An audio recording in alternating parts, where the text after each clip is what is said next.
Hi guys, this is Anthony. I'm part of the 9th Age community engagement team, and in this video we'll be looking at some miniatures designed exclusively for the 9th Age from Avatars of War. Now links to these products will be in the description below, and we'll be looking at the entire range for Avatars of War, and unlike a prior video we did where we featured another miniature company, we will not be able to look at every single miniature that Avatars of War offers for the 9th Age, purely because we would be here for hours. There are so many miniatures offered by Avatars of War exclusively for the 9th Age that I will cover each army at a high level and dive a little bit deeper on some of the ranges where Avatars of War have really gone above and beyond and flushed out the majority of the range for the faction.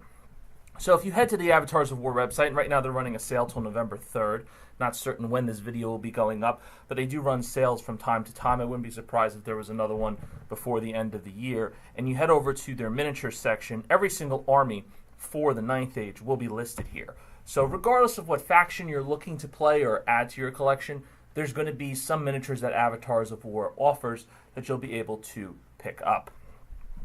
We'll start at the top here with the Dark Gods, Warriors of the Dark Gods, and we look at 3, 6, 9, 12, 15, 18 unique hero options. So plenty of options here, not only to decide if you want to have a sorcerer or a fighter hero, but which Dark God do you want it to represent? What are the weapons loadouts? You have everything from a serpent tail to a plague person with tentacles coming out of its face, to whatever this is, to this guy who looks like a Cyclops, which is really cool, Sorcerer of Pestilence, to some of your more traditional stuff like a Barbarian, Chiefs with sword and board, to, again, a more traditional armored warrior of the Dark Gods.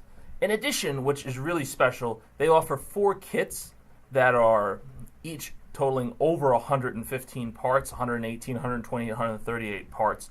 And there are Barbarian Marauders with shields, and then you get 3 Wasteland Warrior options.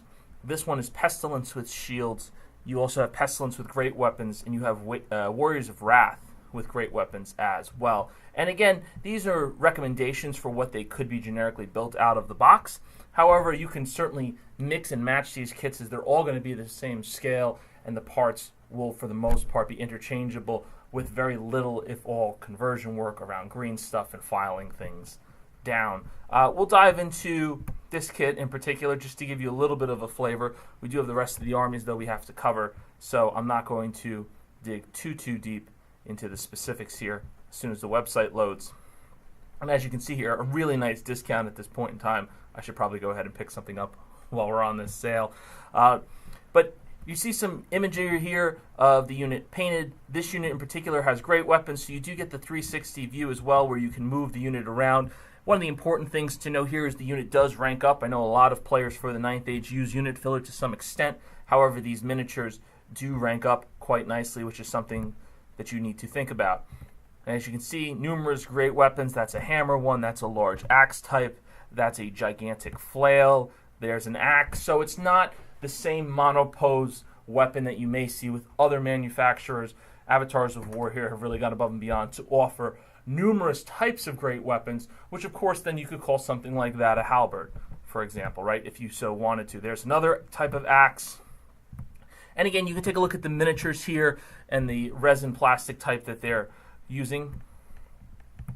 And here's some more specific photos if you want to dig a little bit deeper. So plenty of images out there for you to look at the miniatures so you can decide before you buy. But I mean, they're really fantastic and they look quite amazing. Some people from the gallery here, which you can see what other people have done with these miniatures as well. If we head back one more, we should be able to see, another picture there. So tremendous kit, and again, this is just one of 4 that the Dark Gods offers, and this is the range for Warriors of the Dark Gods on Avatars of War. We'll go to the other faction that is equally flushed out. This is the Dwarven Holds, and again, 3, 6, 9, 12, 15, 16 unique characters to choose from, which is quite a lot considering the dwarves only have a couple different hero types, and they certainly don't have all the different gods that they're praying to as well that are represented in the miniatures. Everything from Slayers to Thanes with multiple axes to a Runic Smith, Got a dwarf lord there with a hammer. There's a nice ranger model. There's a demon seeker, a champion of the Deep Watch, champion of the King's Guard, a pit fighter. Lots of unique and characterful miniatures here. My favorite one because he's drinking. And if we look here at the kits as well, you get kits for Clans Marksmen, Dwarf Seekers, King's Guard, and Rangers as well. And let's take a look at this Ranger one here in particular, because they do have different weapons. Now, most of these kits do. The King's Guard are all hammers because they are the King's Guard. If you saw the Seekers there, you'll see there are some with two-handers. You'll see there are some with two axes, which is important because they get those choices when fighting. So it's nice to have a mix and match of the miniatures you have available. If we look at the Rangers here, they have a couple of different options, from great weapons to the crossbows as well, which is really going to give you the breadth of options that you're really looking for. Here's some of the miniatures painted by some folks who sent in photos, and as you can see here, they take the various color schemes very nicely. That's a very nice non-metallic metal, and that happens to be on rounds as well. But here's a good image to show you these guys do rank up, so if that's something you're looking to do, you certainly have that option. And again, that's an important consideration when you're playing a miniature game such as the 9th Age. So yeah, another fantastic range and another flushed out one for the Dwarven Holds. And now I'll quickly move through the other factions, which have varying degrees of miniatures available for them. We'll just go down the list. So if we go to Empire Stonsal, you will see that they have 11 characters here. And again, some of these you can use for other factions, especially if you want to do an undead faction. You could always do some conversion work to make that happen. But various Imperial Marshals and Wizards. I love this Inquisitor with pistols. A preacher, of course, who can leave home without their daily rites and rituals. Cerulean Murmillo, which again would be a nice stand-in for a warrior of the dark gods as well if you chaosified him a little bit more. Another Inquisitor. This one has a crossbow.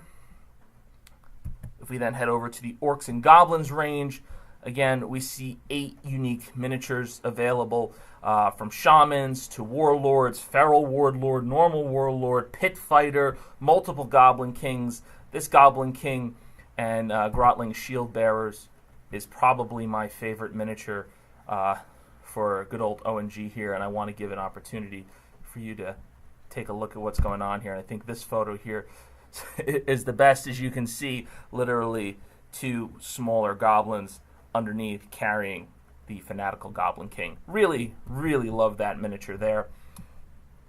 We'll head over to the Dread Elves next.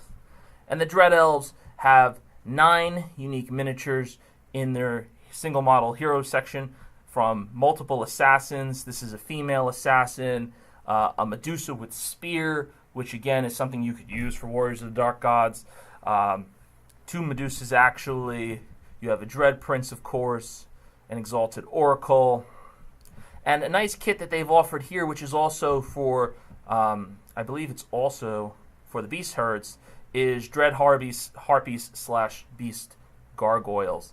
And this is a really nice kit. As you can see here, the miniatures are dynamically posed and actually come with the branches or whatever they happen to be standing on. It gives you a nice platform to build off of. It's really frustrating when flying miniatures have like their toes touching the ground, like we've seen with these types of flying miniatures in the past, or if they're just on pegs. These at least give you a platform where you could use this straight out of the box, or you can green stuff off of this or add more pieces, but certainly it's going to allow them to rank up better and really show that they're flying. So I'm really happy that Avatars of War went in that direction when designing these miniatures. And yeah, they're absolutely, well, they're kind of bloody and ugly, but they're beautiful in an ugly dark elf, dread elf sort of way. We'll head over to the Ogre Kingdoms now. Just 3 miniatures here for these guys, but again, a lot of character. You got a Mammoth Hunter, you got an Ogre Khan, which is actually a kit. So there's various options in this kit. It's not just to be built like this. You have multiple options going on there. And if we head over to the Vampire Covenant, 3 options. This Necromancer Lord is really cool. Look at all the spirits coming up, holding the book for him. You get a Vampire Countess. Again, that's a kit. And a regular old Necromancer to suit your fancy. Head over to the Demon Legions next. two models. I've personally seen this Harbinger of Pestilence, and he is disgusting in a good way. So I can tell you these miniatures look really good. I've seen them in a lot of armies that I've faced, and I've actually owned a few from time to time. If we look at the Saurian Ancients, this Saurian Warlord is really cool. Apologies if I'm not clicking on your favorites. I encourage you to go to the Avatars of War website and take a look at these miniatures and purchase some of them, of course. But this one is really cool. I really like how you get the option for the gigantic great weapon, but he also does have an option for sword and shield, as you can see there, or mace club thing and turtle shell shield. Heading over to the Kingdom of Equitaine, they just have one miniature, but it's a Duke of Equitaine. Looks pretty cool with the bird. I'm not going to assume what kind of bird that is. Heading over to the Highborn Elves, you get two options. Highborn Elf Commander. This one's fairly pompous, which is very fitting of a Highborn Elf. And then a Highborn Elf Mage kit. Again, multiple options available there. Heading next to the Beast Herds, and again, these Beast Gargoyles are there, but you do get a couple different Beast champions. This one's a Chieftain, this one's a Minotaur, and this one is a Minotaur with paired weapons. Really like that ball and chain going on with his arm there. Sylvan Elves just have a single miniature, the Forest Princess, but it's a really nice miniature and certainly fitting of the Sylvan Elves. The Vermin Swarm also just have a single miniature, a Vermin Tyrant, but it is a kit, and very fitting for any kind of fighting Vermin Swarm hero. And the Infernal Dwarves, a single miniature, but I think we've all seen this guy from time to time. I have not seen an Infernal Dwarf army that does not use this miniature for one reason or another. Overlord with the great weapon. It's just a really awesome kit. And lastly, Barbarians. These again would tie more into the Warriors of the Dark Gods, but a couple of Barbarian heroes for you there. So that was a very high level and quick look at Avatars of War's miniatures for the 9th Age. Apologies for not making the video an hour and a half to go through every single kit, but again, this is just to entice you to go visit Avatars of War, check out the miniatures they have there. Very happy that they're partnering with the 9th Age. They're bringing a lot of good kits to the table, some of which you can outfit the majority of your army strictly from Avatars of War, and then just have to splash a different kit here or there to round it out with some of the more crazy options, especially when you're talking about Warriors of the Dark Gods. But anyway, I hope you guys enjoyed. Tune in next time where we'll feature another miniatures company producing miniatures exclusively for the 9th Age. And if you have a recommendation of what that miniature company should be, feel free to drop a comment in the comment section below. Thanks so much for joining me, and I hope to see you on the next video.